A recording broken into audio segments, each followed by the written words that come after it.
A couple of races to look at before we look at the JRA Trophy and the Sprint. We're recording this on a Thursday. It's still pretty grim outside. What sort of track are we going to be looking at? It is Flemington, so it does drain quickly. Last time I looked, it was only a soft 5 still, somehow. It feels like it's been raining in Melbourne for about 2 weeks. But I think it'll be a good 4 just because Flemington drains so well. And Friday and Saturday look pretty good. We know a lot can happen between now and then, but I'm hoping for a good 4 because it'll suit most of my bets, I should say. All right, let's get to the JRA. 2,600 metres per sand, the favourite, Noble Heights. The betting seems to revolve around those two to a certain extent. Cormorant. Sometimes these 2,600 metre races can be a little bit weak as far as depth. I think this one is in that category. Yeah, well, Persand's been contesting group races for his last 5 starts, and before that he was in open handicaps over distances short of his best. So, generally speaking, when he gets out to this sort of trip, Lammy, he's running in a group race. He's the best horse in this race by a long, long way. It's just a matter of whether weight, that 6 kilos he's got to give the rest of the field, is enough for them to bridge the gap. Yeah, there's a reason he's got the 60 kilos. I do think it's only 2 hopes, Noble Heights and Persand, and I've gone with Noble Heights just because of that weight swing. I think they'll both settle in the first 3 or 4. They've both drawn really well, both rock hard fit, so you'd imagine both will be ridden quite positively.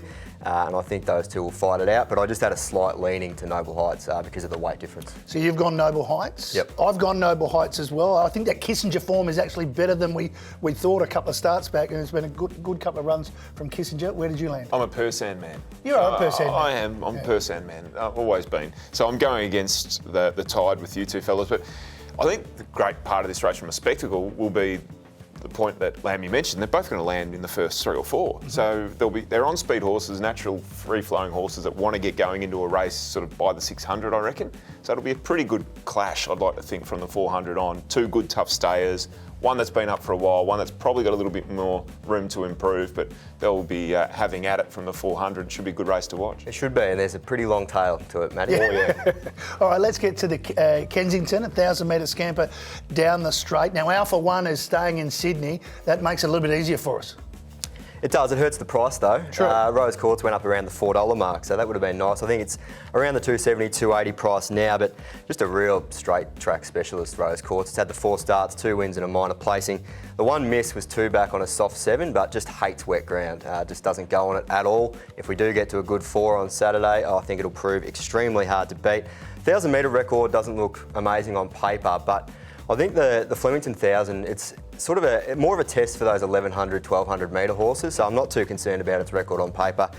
Jumps from the inside gate now after a couple of scratchings, but small field, that shouldn't be an issue. Mickey D should be able to find the A-ground. You mentioned the straight. Hal Vorson's first up run down the straight was good. Yeah, it was great, and he's an absolute gun down the straight, isn't he? Yeah. He was 3rd in this race last year. The winner carried 57, he carried 60, so he's got a bigger gulf to bridge with those down in the weights, but I think this is probably an easier race. He's right in there with a solid each-way chance, and we're still getting each-way odds with 2 scratchings out at this point of the game. But yeah, I'm with Rose Quartz as well. Graham Begg places his horses so well. On top of the ground is the key. I think she'll land sort of 3rd, 4th, 5th, somewhere like that, Lammy. Yeah. And that turn of foot she does have. We saw it last time at Caulfield when she ripped home. Yep. Esther La Rocca's got former and Bella Nipotina, Group 1 form. Absolutely. Yeah, super genuine horse, Esther La Rocca. I've got it in for 3rd and a must for exotics, but I just think Rose Quartz probably has the better sprint than Esther La Rocca. Maybe if it was around a bend at the Valley, Esther La Rocca might have been able to pinch a couple of lengths on it, but down the straight, I think Rose Quartz would be too good for it. All right, Rose Quartz. We'll get in trouble with the producers here. We've all gone for the same horse. But, as long as it wins. That's racing. If it wins, tick. And there's no show next week, so bad luck. All right, what about some other bets at Flemington? Race 3, number 4, Aaron Bay. I've got a lot of time for this horse, just really consistent. Rarely runs a bad race, Aaron Bay. Should land in the first 3. I've sort of gravitated towards horses that are going to be up on the speed on Saturday. Up in grade, carrying the same weight, but open to further improvement 3rd up. I think it'll strip fitter from its last start win. 4 runs at Flemington for a win and beaten less than a length in the 3 misses, so it absolutely loves HQ and will be in front of its main dangers in the run. That was sort of why I went with it instead of your unanimous and also pounding. Hard not to like that Detonator Jack form, but yeah, I just went with Aaron Bay at a decent price.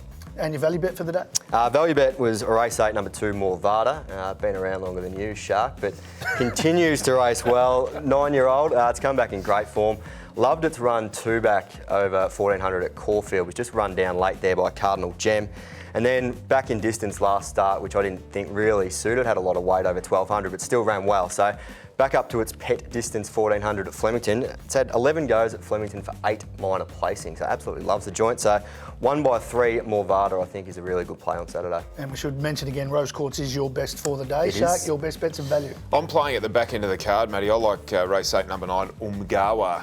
A good first up win. I'm against you, but we'll come to that. He in corner pocket ran last time over 1200, and Umgawa was just a bit stronger late. I'm going to say that Umgawa's come back, and this might be his best preparation, so I'm playing that way.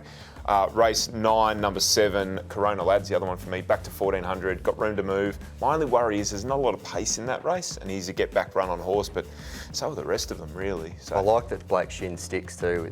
After a little freshen, he's stuck with that horse, Corona. yeah, absolutely. Nathan Dunn had that horse absolutely humming going towards that mile final during Cup Week. He just didn't run the trip out. 1400's his sweet spot.